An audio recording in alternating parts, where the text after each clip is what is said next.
In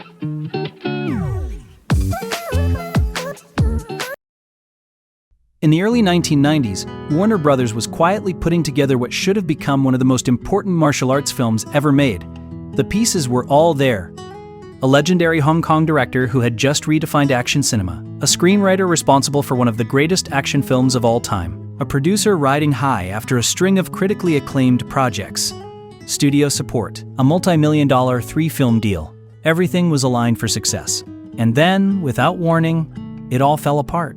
The movie was never made, the contracts dissolved, and the actor at the center of it all vanished from Hollywood for more than a decade. What most people never heard is why it happened, who it happened to, and how close the industry came to creating something truly historic. This is the story almost no one tells.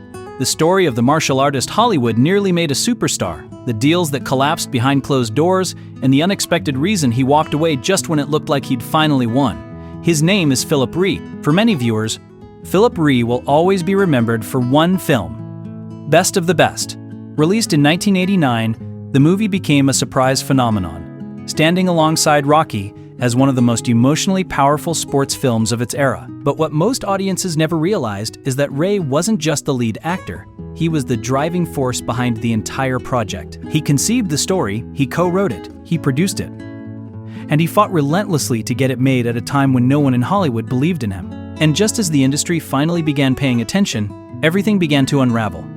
Before we get there, you need to understand what made Philip Rhee different from every other martial arts actor trying to break into Hollywood during the 1980s. This wasn't an actor who learned martial arts to get roles.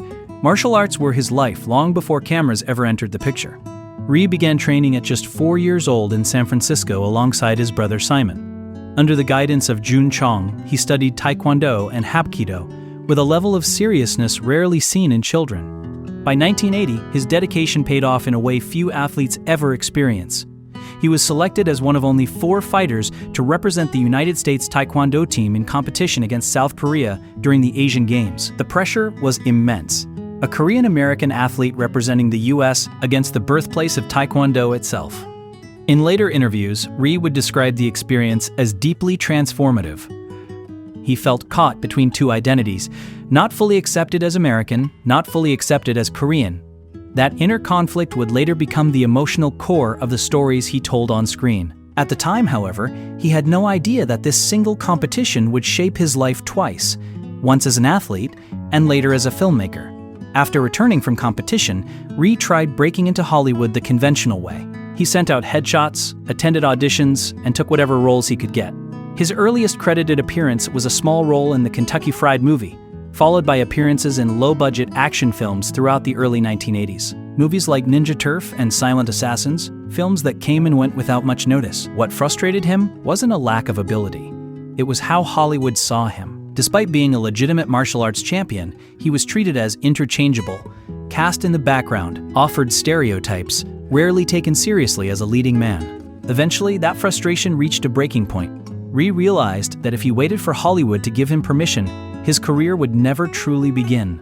So he made a bold decision that few unknown actors dared to make in the mid-1980s. He created his own production company, SVS Entertainment, without studio backing or major investors. But this wasn't just about ambition, it was personal. At the time, Rhee was teaching martial arts to children, emphasizing discipline, respect, and restraint.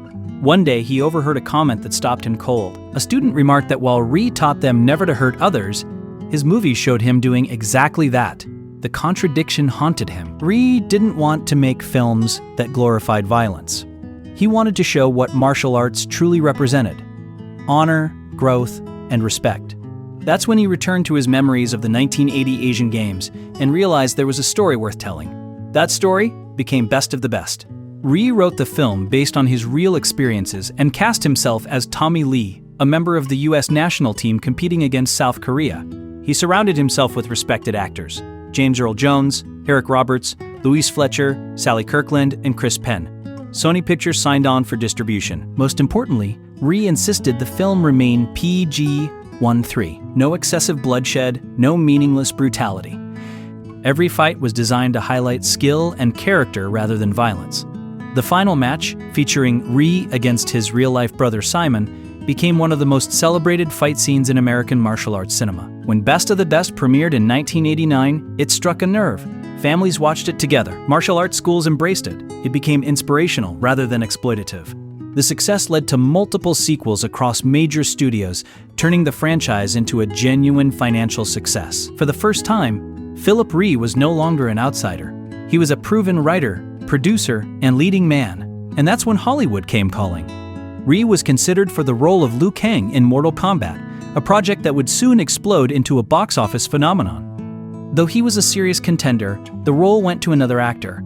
The film became a massive hit, and once again, opportunity slipped through Rhee's fingers. But that was only the beginning. Following Best of the Best Rhee found himself in meetings with industry giants. Oliver Stone expressed interest in producing a project Rhee had been developing, a martial arts action film called Ballistic. Warner Brothers signed on. A 3-picture deal was inked.